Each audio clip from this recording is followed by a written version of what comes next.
All right. Welcome back to the Construction Mentor Podcast. My name is Ike. I am your host. You can follow me on Instagram and TikTok at the Construction Mentor. You can also catch this podcast on Spotify, Apple Podcasts, or YouTube. Today, continuing with the interview format, today we have a new trade in here. Not just any electrician, but we have a linesman. We have Austin from Blue Collar EDU. That's his platform. We are very parallel. I've been on his podcast before. He's trying to spread the same message, trying to spread awareness of opportunities in the trades, opportunities in construction, because there is no better industry for you to find a path to affluence, to maybe not even have a degree, but go find a degree or an education that can earn you a lot of money. So that being said, Austin, how you doing? I'm fantastic. I thank you for having me on the show. I'm excited to spread some awareness about blue collar trades and specifically lineman trade because that's my forte. That's my niche. So let's talk. So what is a lineman? So not to get, this could be a few hour discussion, but just to give a bare necessity, a lineman is someone who works on high voltage. So we work on anything from 120 volts, is which something you find in your house, your lights and things plug into 120 volts, and then we work anything up to 500,000 volts. So the big transmission lines, the big, steel structures you see in the middle of nowhere going across the country, it's all part of the national grid. Linemen work on everything from what powers your house to what powers, big, huge commercial complexes. So linemen are responsible for most of that, all the poles you see in the ground driving down the road, transformer boxes that you hear humming that are probably next to your house. We're responsible for everything high voltage when it comes down to it. So what he means by high voltage, and I'm terrible with electrical, right? Like I was a mechanical guy turned GC. So anything with electrical is hard for me because I don't know what a volt feels like, right? Like I know what a gallon feels like. I can imagine that flowing through a pipe. I can't imagine electricity flowing through a wire. For me, the analogy that works the best is voltage is like pressure. Like if I took a water bottle and I squeezed it, or if I was in the shower and how hard that water felt on my hand, like that is voltage. That's like that's almost like the pressure for water. So when you talk about, you want to stick your finger in an outlet in your house, you're going to get a little zapped. The stuff that you're handling, way more than a little zap, and it's going to take a lot more than a Tylenol to fix that, right? It's pretty dangerous stuff. Yeah, exactly. And it's honestly to mention what we call a lineman killer is 480 volts. So like I was saying, in a house is 120, 240 runs most of your bigger appliances, your washer, dryer, your your kitchen appliances, your oven and stuff like that is run off 240.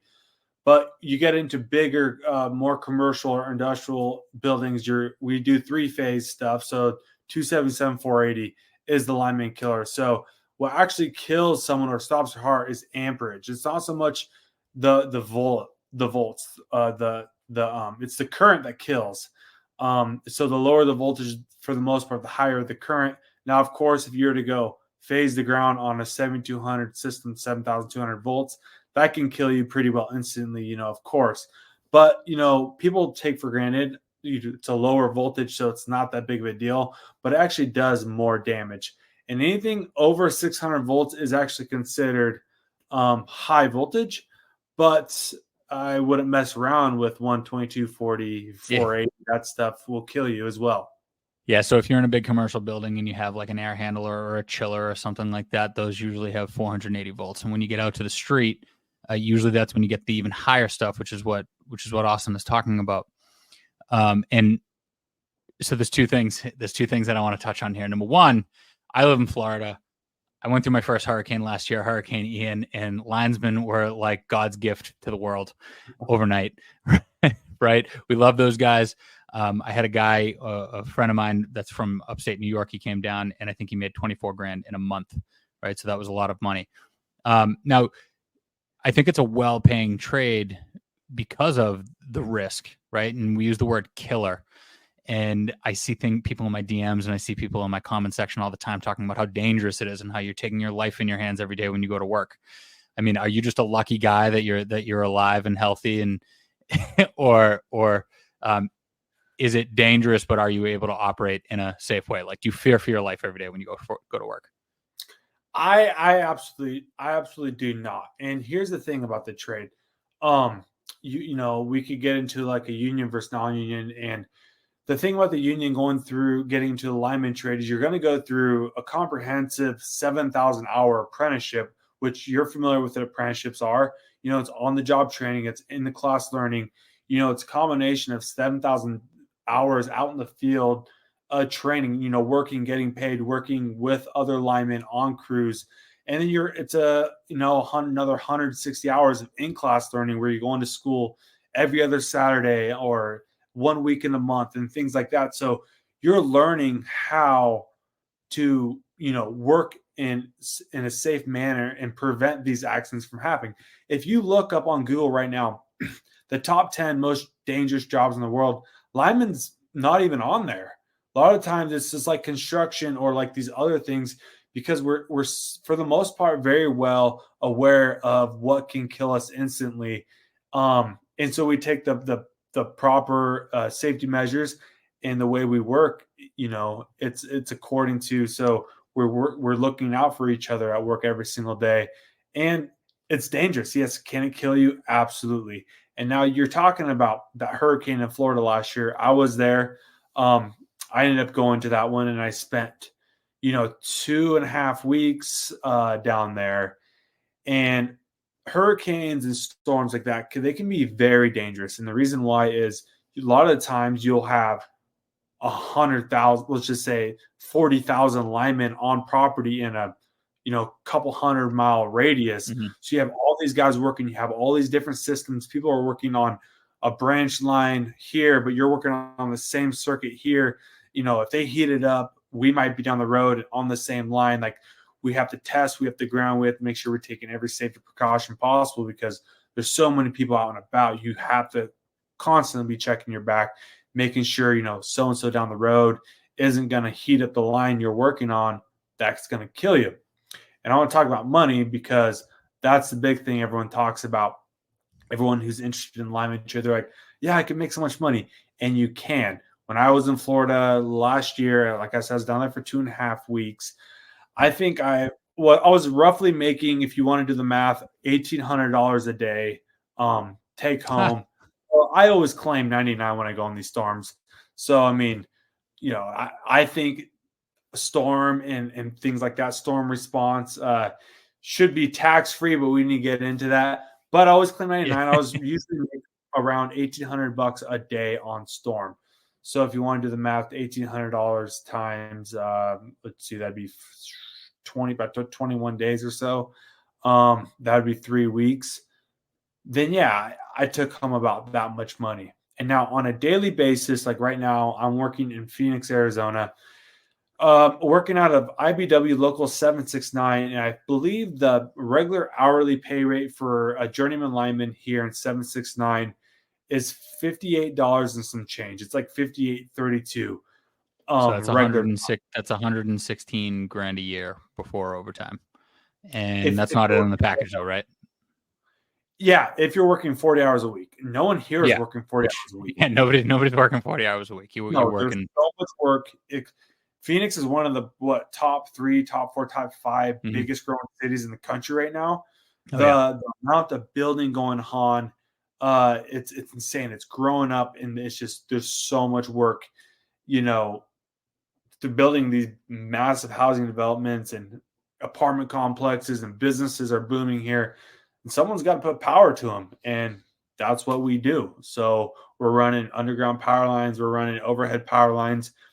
We got to do our job. So these businesses and these apartment complexes, housing developments, they have power, so people can, use them and live in them. So yeah. Is the process of, you touched on a few things there that I want to just go back and talk about. So when you're out there and we're talking about whether or not it's dangerous, right? I mean, first of all, for the most part, linesmen aren't out in the rain, right? I mean, kind of counterintuitive. At least you're not turning anything on in the rain. Well, here's the thing. So it depends on where you work. Here in Arizona, the guys they don't work in the rain. Mm-hmm. I'm from the Pacific Northwest originally. Now you got to think, um, if Yeah, I didn't work in the you'd rain, never get anything done. I wouldn't work 6 months out of the year because 6 months Right. out of the year up there it's raining. So Mm-hmm. I'm used to working in the rain. I don't mind working in the rain, and people kind of think of that contradictory, like you're going to work in the rain on high voltage power lines, and it's really we work with hot sticks. Mm-hmm. So I know how much I want to get into that. A hot stick is just a big fiberglass stick that we use, and you keep your distance from the power lines. Versus in a majority of the country, you wear big rubber gloves to work Right. on the power lines, right? Mm-hmm. So places that rubber glove, they don't really work in the rain because the water can track, if you're working on power lines. So that's why a lot of places they don't work in the rain. But like in the Northwest, because there's so much moisture, you're using these big fiberglass, we call them hot sticks. So you keep your minimum approach distance away from the high voltage power lines, and they're tested every foot brand new. They're tested at 100,000 volts. So you got to think every foot, and they're usually 8-foot shotguns or 8-foot hot sticks. So what's 8 times 100,000, right? 800,000 volts is technically Mm-hmm. what that was rated for brand new. And so that's why we use, that sort of equipment, like up in places in the Northwest where there's so much moisture and rain, so we can work in the rain.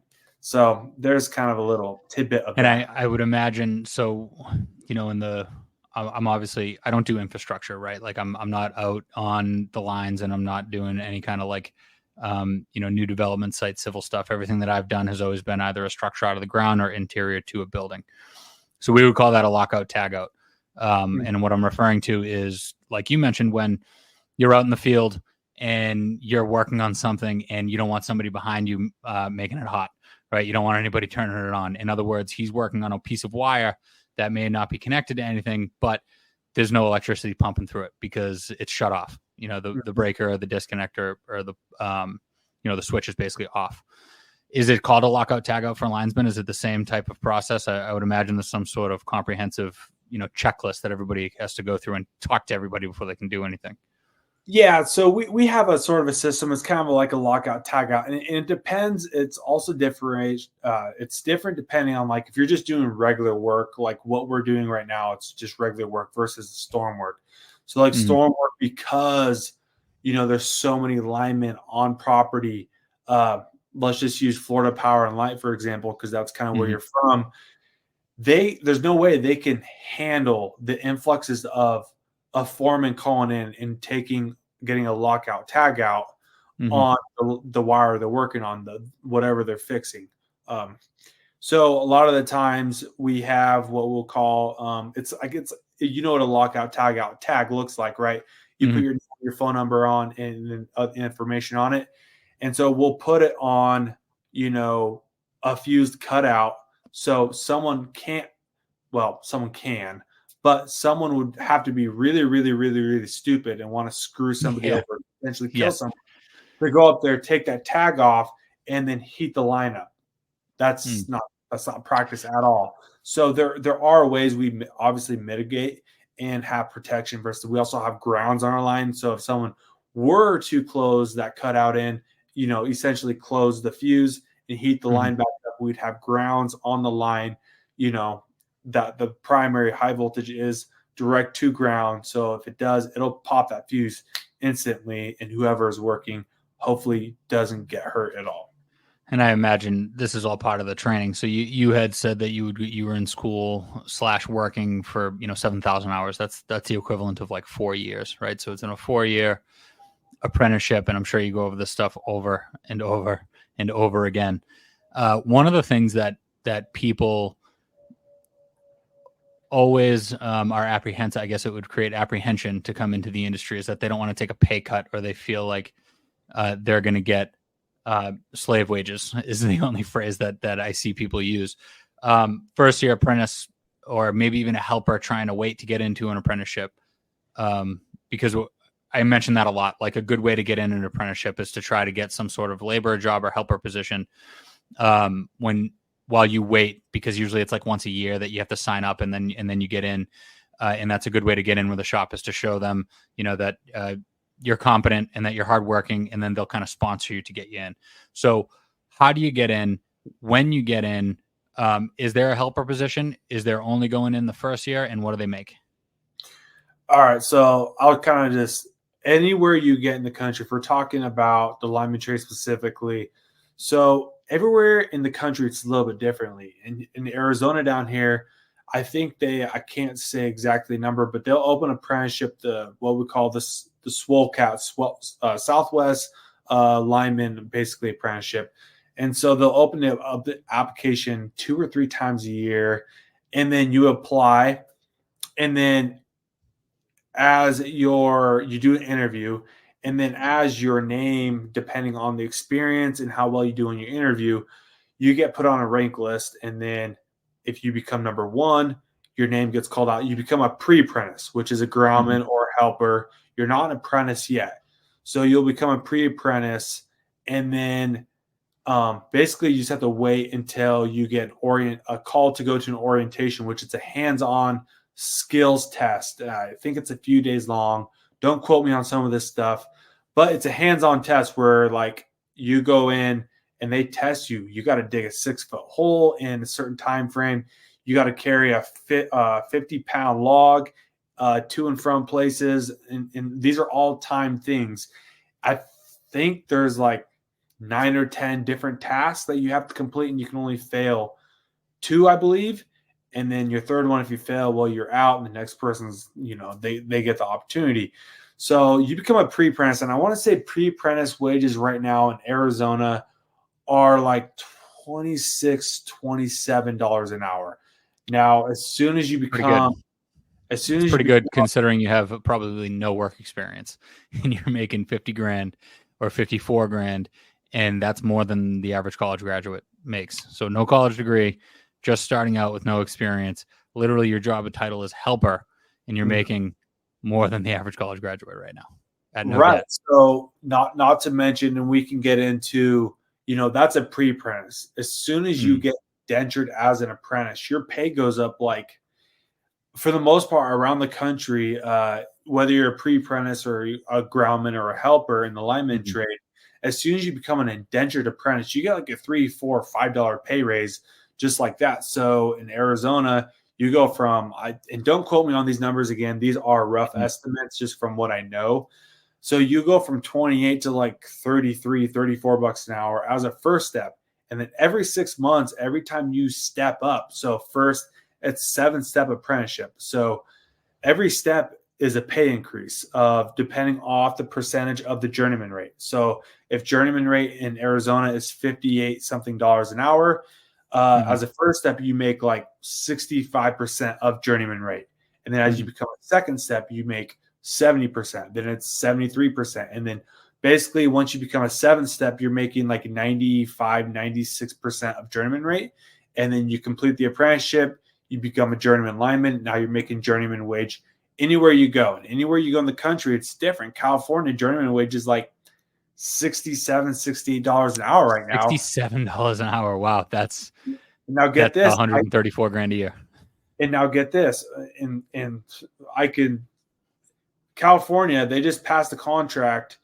It's a 5-year contract, and I think after 5 years, they just passed it last year. So in 2026 or 2027, I think hourly wage will be at $75 an hour. So for a lot of guys who are not from California, or let's say they're from the South somewhere, because the wages in the South are always a little bit less. Like Florida, I want to say it's like 36, maybe 40 bucks an hour for journeyman there. Texas is less. Mississippi, any southern state, it's less hourly wage, because for the most part, is the cost of living, though. I mean, I was just in San Francisco last week, and no shit, I got an omelet, and it was like $32. Yeah, exactly. Like, that's insane. So that's exactly it. So if you were to do the math, like, oh my gosh, people look at it from the outside looking in, oh my gosh, you're going to make $75 an hour. Like, that's crazy. But then if you also you track it with the increase of inflation and everything else, it's right there parallel. with Right. all the other Right. stuff happening. So is there such thing? I mean, usually when you do public work or any kind of public infrastructure, it has to be a union job or a prevailing wage job. Is there any non-union, non-prevailing wage linesman work? oh, absolutely. So, There is? oh yeah. Actually, a majority of the line work I think in the country is non-union. Really? Um, Okay. so if you get into, you look like East Coast, West Coast, Washington, Oregon, California, East Coast, Maine, all the way down almost into Florida. Florida is, I believe, a right to work state, right? Yeah, it is. So is Arizona is a right to work state, but it depends on how strong the unions are in these right to work states. Washington, California, Oregon aren't right to work states, and like I don't know if New York, but the unions are so much stronger. Well, when you get into politics, they're Democratic Yeah, yeah. state. Yeah, the Democrats blue states have bigger unions in the big cities. But even in exactly. those states, usually once you get outside the cities, they're not too strong.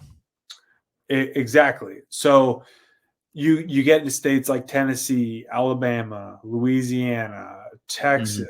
Any one of those southern states, a lot of majority of it is actually non-union work. So if anyone who's watching this, and I don't promote non-union because I've worked with a lot of guys who come from non-union and now they're union Mm-hmm. linemen, and they've Sure. just told me horror stories about it because there's no training involved. There's not an apprenticeship.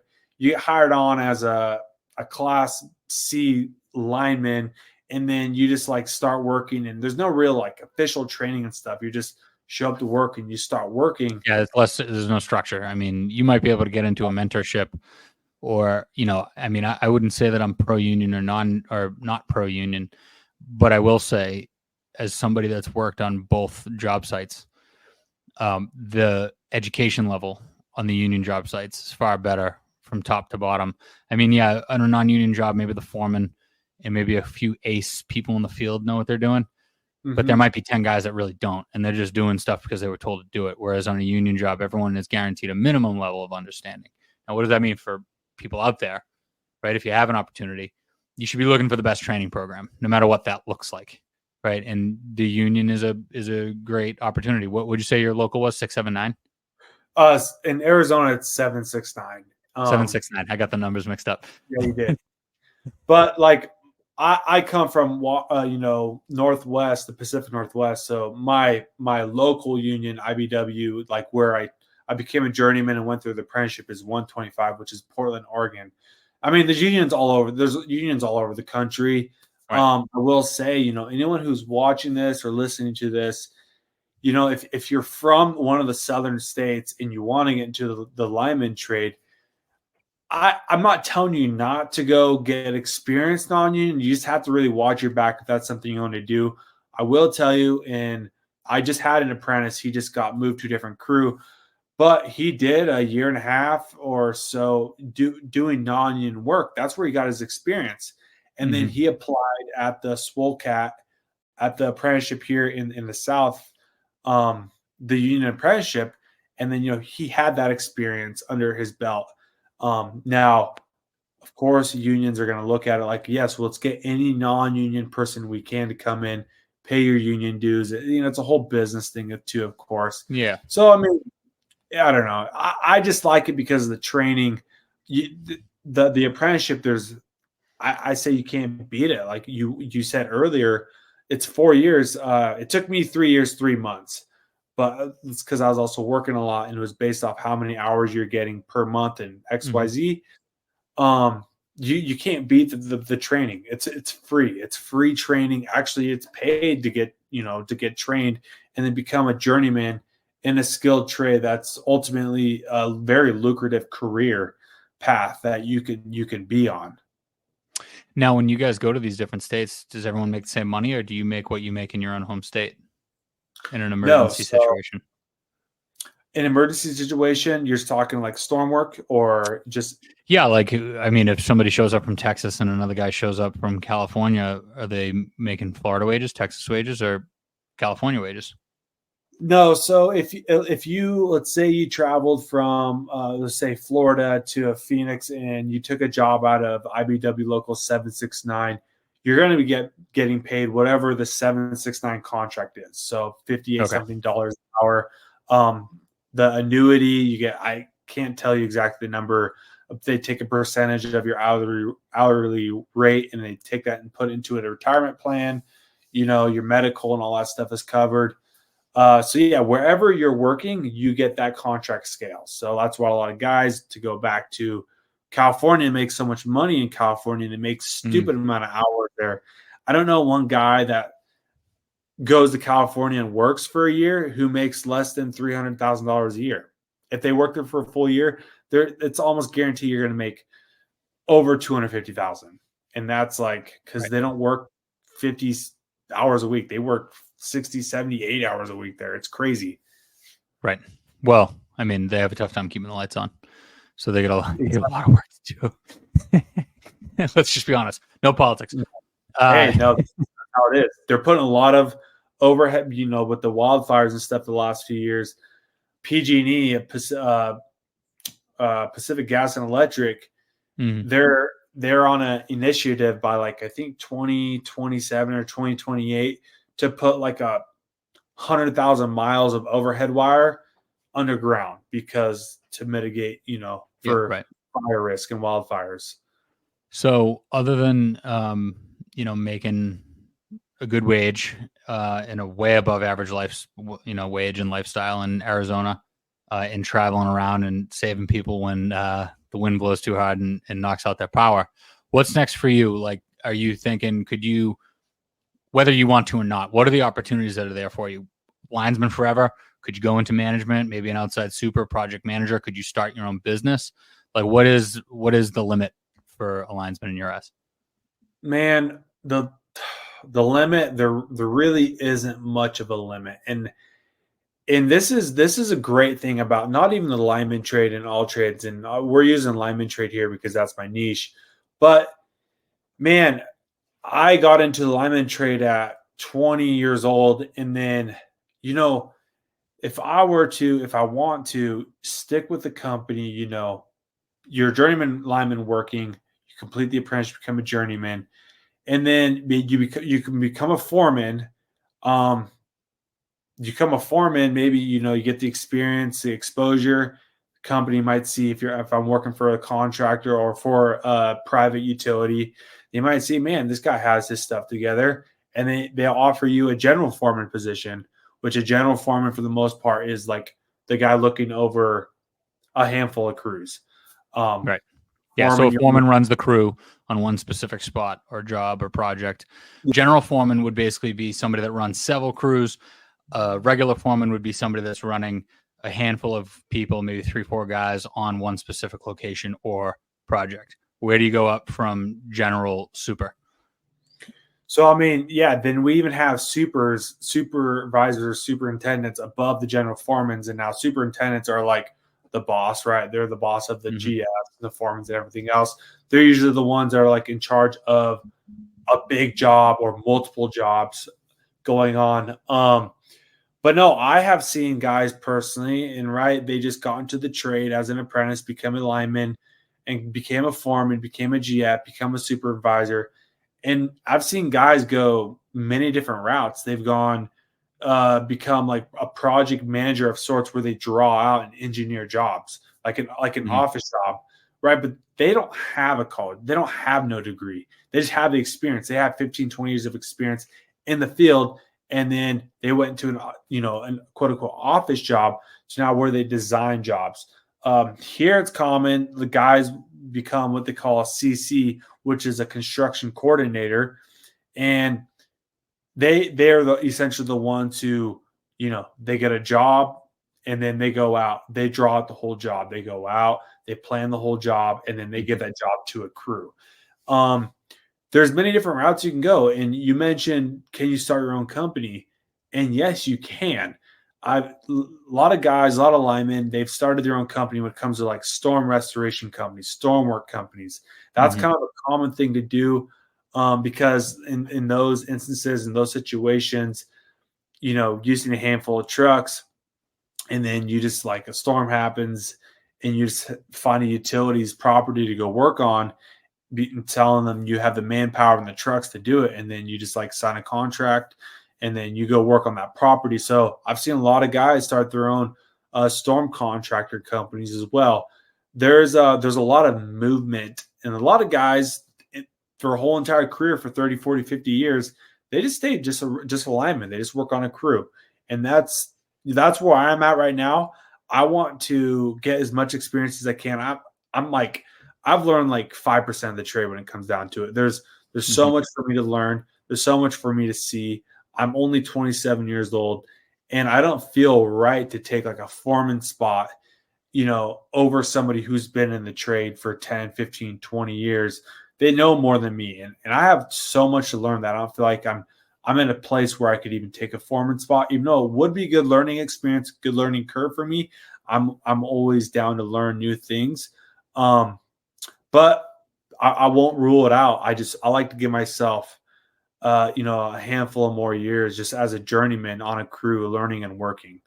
So getting in, the way to go would be to go find out where your local is. Like if you wanted to take the same path that you took, Google Chicago linesman or, Minnesota linesman or something, right? And a local or a union hall is probably going to show up.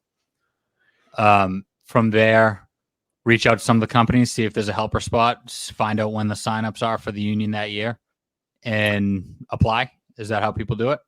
Well, okay, let's be honest here. If someone really wants to learn how to become a lineman, not to shout out my own thing, but I have all this stuff available on, because this is a whole entire different discussion that I could have. But if you're interested, you're watching this, go to our YouTube channel. I have a whole playlist on there that's specifically for linemen, or go to the website, bluecollaredu.com. Go to tap on the careers tabs or the free learning tab. There's free courses. There's free learning on there. And because lineman is my trade, that's what I teach most about. So this question about how do I get started, where do I go, the steps I need to take, that's all free learning for you guys out there on either YouTube or the website. So there you go. You knocked that one out of the park. That's what I was looking for. So no matter where you are, don't feel like you're walking around in the dark. Austin is here to hop in the passenger seat. He's here to tell you where to go, like driver's ed. Take a left, take a right, hit the gas, stop. Okay. Linesman is a great career. And he has an awesome platform. And I'm glad that he actually found me. And I was able to be on his podcast the first time around. What advice? I want to close it with this. So what they're going to do is they're going to go to Blue Collar EDU, right? They're going to go check out your content. They're going to go, it's bluecollaredu.com. Is that what you said? Mm-hmm. Right. bluecollaredu.com. You're going to go click on the careers tab. You're going to go through all of the content that he has to find out exactly how to become a linesman. Now that's just walking through the door. What advice do you have to somebody once they're on the other side of that door and they show up day one? What are some things that they either shouldn't do? Like what are some don'ts from new people that show up that piss everybody off? And what are some things that they should do? Well, there's a lot of things that they shouldn't do, and there are little tiny things that linemen just be like, don't do that. So it's hard to give specifics on what they shouldn't do, but I will give them what they should do.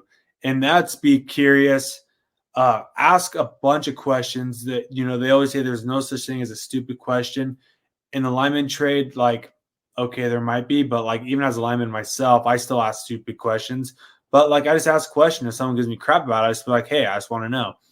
Ask questions. You got to be curious. If this is something you really want to do, you got to show true intent. You got to be able to want to be at work. You want to be able to learn. And by you asking questions, showing up to work on time, and on time is early. So 15 minutes early. Don't be that guy showing up to work, a minute before start time. Show up in the morning 10, 15 minutes early. You get out, you get the truck started, warmed up, you refill the cooler with ice and water, you make sure the trucks are cleaned off. There's a lot of things, specifics that an apprentice or groundman can do. But more specifically, I emphasize on just, you don't need to know everything. You don't even need to know 1% of the stuff. But as long as you're curious and you ask questions and you're able to learn, I mean, those are three things that really, traits or skills that someone can have getting started in not only the lineman trade, but any trade, that's going to help them be successful in that career path. Yeah, I think the important perspective to have is that you're trying to create value for yourself, right? And you're trying to create a perception that you are a valuable individual, that when you do ask questions, you are worth giving an answer to, and you want people to take you under your wing. Yeah, having a mentor is so important. And if you're there early, you show that you care, right? Mm-hmm. And if you're trying to take care of things that other people don't have to take care of, especially people that have been around there for a while, like you said, cleaning stuff up, making sure that there's enough ice for everybody, making sure, these are ways that people take notice of you, and they're like, wow, I like that kid. That is somebody that I want to take care of. That is somebody that I want to see successful and to be a part of making that person successful. It's the truth. That's probably one of the things that I would say young people today, and I don't necessarily blame the young people. I just don't think they're told, right? And I want to make sure that there's platforms like this to tell them. So I'm glad that you said that. I think that's really important. Well, listen, I think this is really valuable. Learning about what a linesman actually does, learning what the opportunity is, how to tackle the opportunity, what that opportunity can make for you, and where it can take your career. Austin, anything else that you'd like to say? At Blue Collar EDU. I just want to also emphasize and say and make this point that a lot of people that, and this goes for the younger generation, your 18, 19, 20, 21-year-olds, or even kids in high school right now, that they see the lineman trade and they say, man, that's something I'd love to do. I want to do that. It looks fun. It's exciting. Most importantly, they see it because I can make so much money, and you can. But I want to tell them right off the bat, it's not easy. It's extremely competitive. Like, if you really want to get into it, you're gonna have to do everything that is in your willpower to get into it, because every single year it gets more and more competitive. With the power of social media and the way these trade schools, the lineman schools are, they're bringing in people because they're getting paid a lot of money. It's not easy. And then if you do get into the trade, whether as a groundman or a pre-apprentice, or hopefully you get an apprenticeship, that ain't easy either. It's hard. Every year it changes.